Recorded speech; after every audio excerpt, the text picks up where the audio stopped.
RP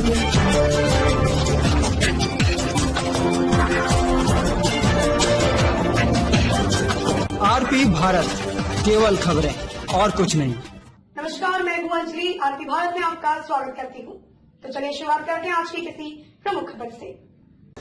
corona के इस काल में केंद्र सरकार द्वारा राहत के रूप में दी गई 20 लाख करोड़ की राशि समेत आत्मनिर्भर Bharat, local for vocal, MNREGA आदि योजनाओं को प्रचार प्रसार करने के लिए तथा इसकी लोगों को जानकारी देने हेतु शनिवार को भाजपा की जिला इकाई की बैठक विधायक जमुआ केदार हाजरा के आवास पर संपन्न हुई।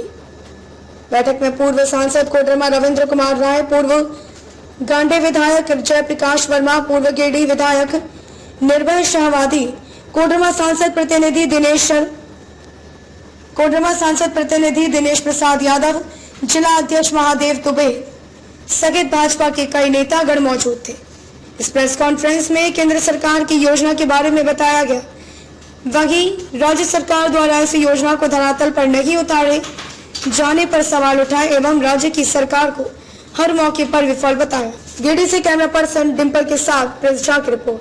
पार्टी नरेंद्र भाई मोदी के शासनकाल का पहला खंड सम्मानित भारत का पहला कालखंड था, जिसमें हमने पूरी दुनिया में हिंदुस्तान का सम्मान बढ़ाया और हिंदुस्तानियों का आत्मविश्वास बढ़ाया। दूसरा कालखंड देश के बुनियादी सवालों का हल था, जिसमें हमने कई महत्वपूर्ण कानून बनाए और अब हम उस सबसे महत्व का संकल्प पर उतर आए हैं कि इस देश को सम्मान के बाद समृद्ध बनाना है और आत्मनिर्भर भारत ही समृद्ध भारत की सबसे बड़ा पैमाना होगा।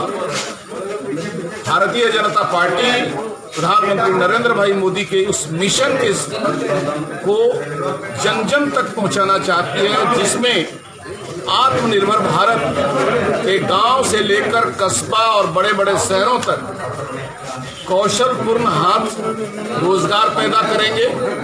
उनको रोजगार करने के लिए 20 लाख करोड़ रुपए का पहला पैकेज ग्रामीण उद्यमियों को बढ़ाने के लिए दिया गया है और दुनिया की मार्केट में भारत के ग्रामीण क्षेत्रों में और भारत के उत्पादित सामान जाएं, इसके लिए vocal for local and make it global, यह हमारा मूल मंत्र होगा।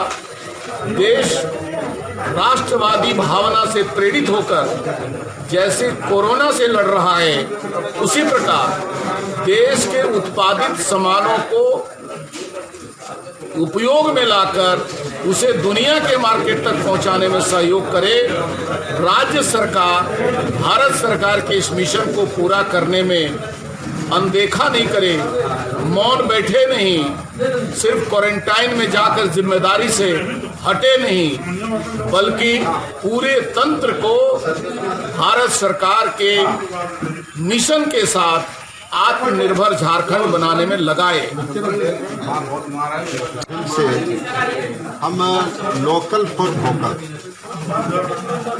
भारतीय उत्पाद को हम अपने ग्लोबल मार्केट में कितना, विदेशी मार्केट को हम विदेशों के मार्केटों में कैसे दुनिया के बाजारों में छा सके, उस पर हम लोगों का यह फोकस हो रहा है।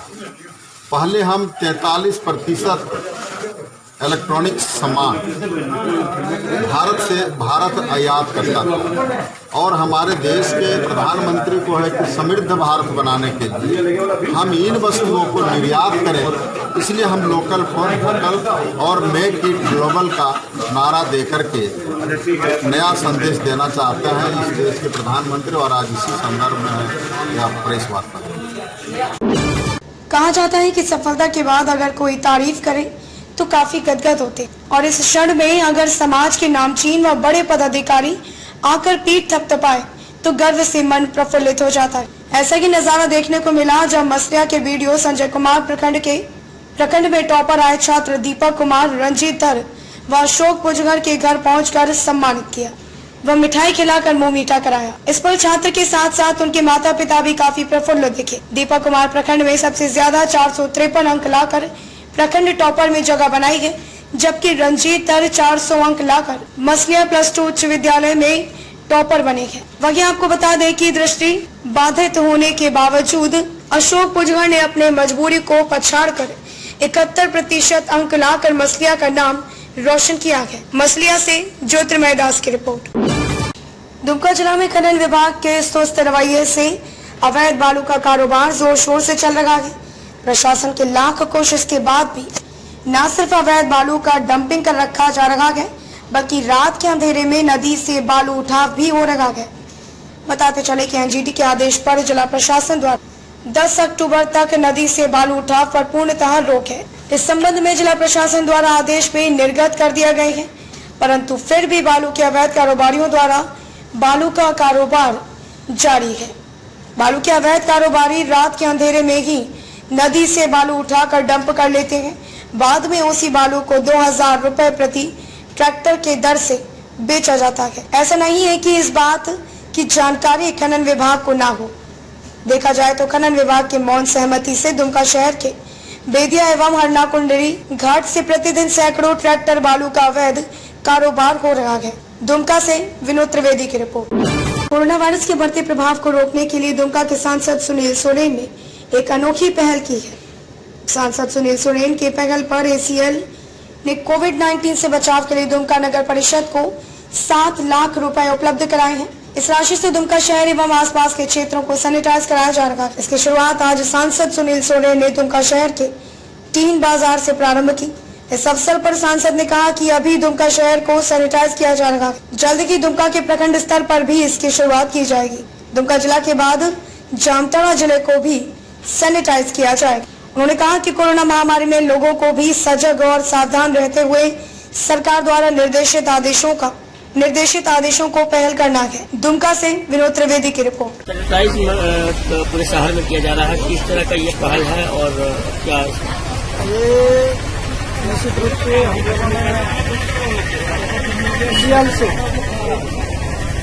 7 लाख रुपया सिर्फ दुमका जिला के लिए जो है हम लोगों ने लाया है और नगर पालिका के माध्यम से इसको जो है हम लोगों ने जितना हमारा वार्ड है सबसे पहले वहाँ पर सैनिटाइज किया जाएगा और इसके बाद फिर इसको जो है हम लोग ब्लॉक स्तर पर भी करेंगे और जो भी शहर का भी बचा हुआ एरिया है उस और भी हम लोग जाएंगे, पूरा जो है सैनिटाइज करें और ये कोरोना से बचाव हो, यही हम लोग का उद्देश्य है। इसके पीछे अपने लोकसभा के जनता से क्या अपील करेंगे जिस तरह से कोरोना ब्लास्ट कम होने लगा है? मैं जनता से यही अपील करूंगा कि आप जो है बेवजह घर से मत निकलिए और इसी रूप से आप जो है कोई भी काम बिना काम किए बाजार में न निकलें, अपने सुरक्षित रहें, अपने परिवार को भी सुरक्षित रखें, ये मैं जनताओं से आग्रह करना चाहता हूँ। दुमका में जो है पूरा सोशल डिस्टेंसिंग का भी ख्याल नहीं रखा जा रहा है, लोग जागरूक नहीं है, क्या कहें? नहीं, इसमें वास्तव में इसको जो है जागरूकता की कमी है, लेकिन इसको हम लोग प्रयास कर रहे हैं कि इसको और इस तरह से बेहतर बनाया जाए। के लिए हम लगातार बातचीत कर रहे हैं कि यहाँ पर ज़्यादा से ज़्यादा हम लोग सुरक्षित रहें, इसका हम लोग का प्रयास है।